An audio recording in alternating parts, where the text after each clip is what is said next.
예, 오늘 114 말씀은 잠언 12장에서부터 15장까지 함께 말씀을 합니다. 잠언의 가장 아주 큰 그림으로 주제가 뭐냐 이렇게 하면 여러 가지를 말할 수 있는데, 큰 그림으로 말하면 의인과 악인을 비교하고 있습니다.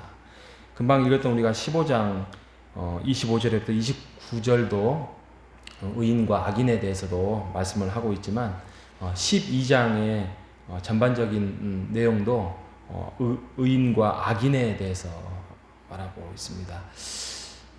의인은 결국에는 잘 되고 악인은 망한다, 이렇게 말을 하고 있는데, 우리가 이제 의인 그러면 선한 일을 많이 하고 좋은 일을 많이 하고 사람을 복되게 하는 사람이 의인이고, 말을 함부로 하고 나쁜 짓을 하고 이게 악인이다, 이렇게 생각할 수 있는데, 성경에서 말하는 의인과 악인은 그렇지 않습니다. 의인은 여호와를 경외하는 자, 이게 의인입니다.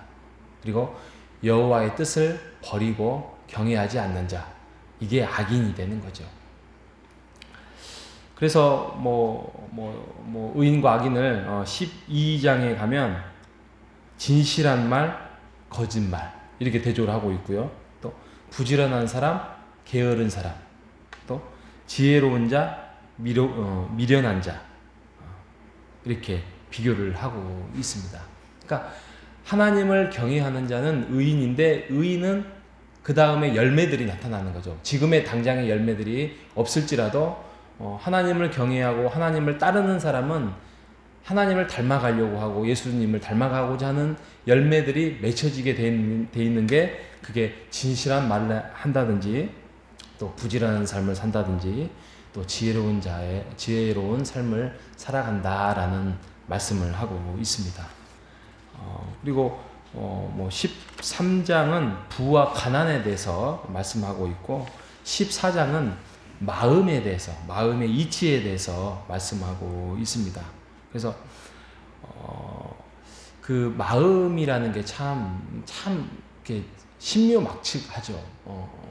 그래서 우리가 상대방의 마음을 다 헤아릴 수가 없습니다.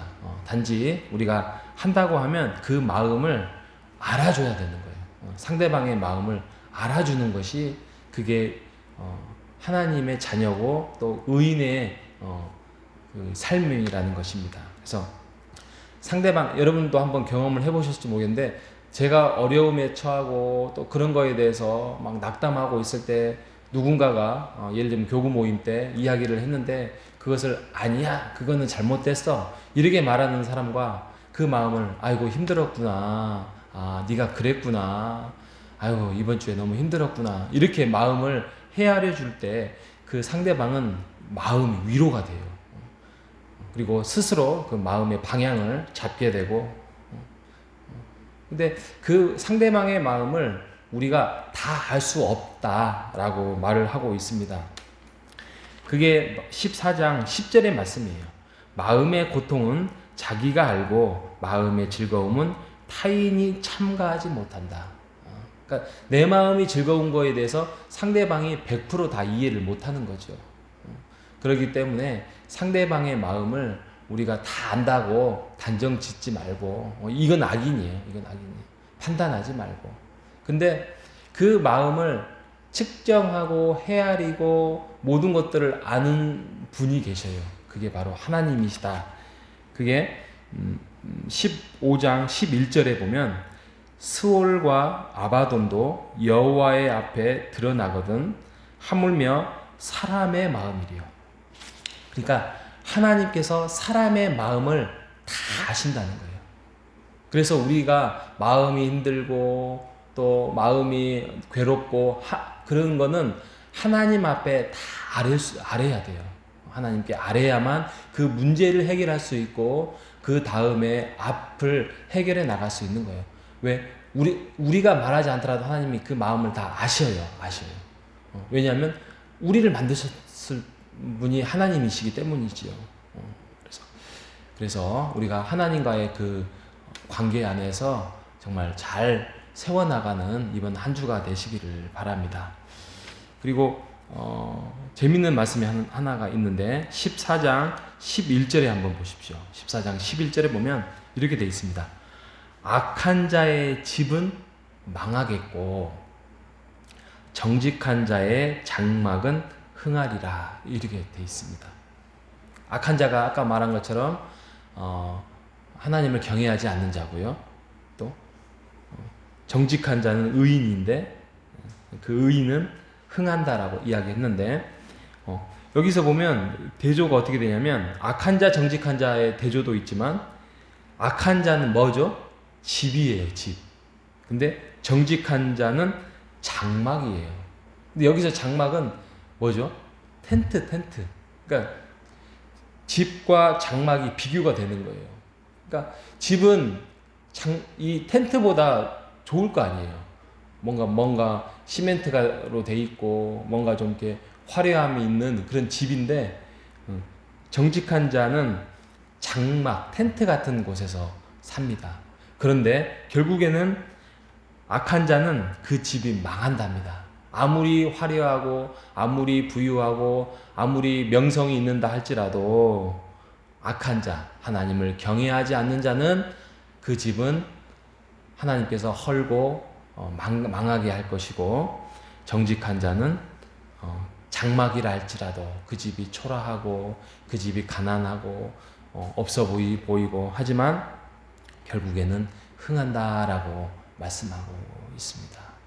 뭐 확대해서 가면 이게 집안이 될 수도 있고 이게 가문이 될 수도 있고 이제 그러지만 한마디로 말하면 그냥 그래요. 있어 보이지만 하나님을 따르지 않는 사람은 그 집을 하나님께서 망하게 할 것이다, 그 말씀입니다. 그런 거에 비하면 우리는 참 복된 사람들입니다.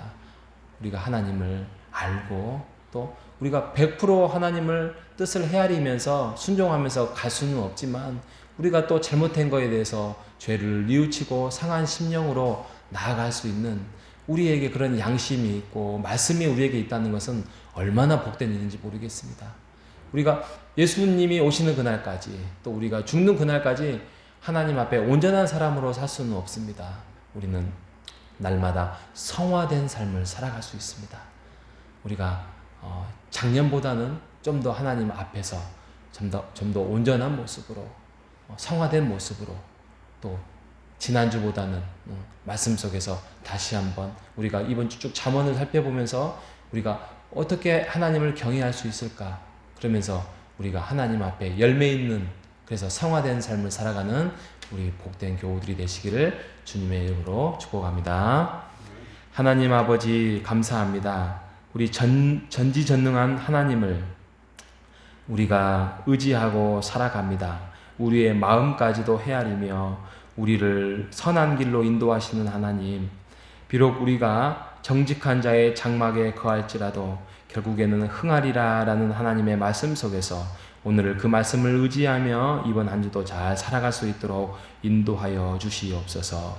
여호와를 경외하고 그 경외 안에 뜻을 쫓아서 우리가 부족하게나마 성화된 삶을 살아갈 수 있도록 인도하여 주옵소서. 살아계신 예수님의 이름으로 기도합니다.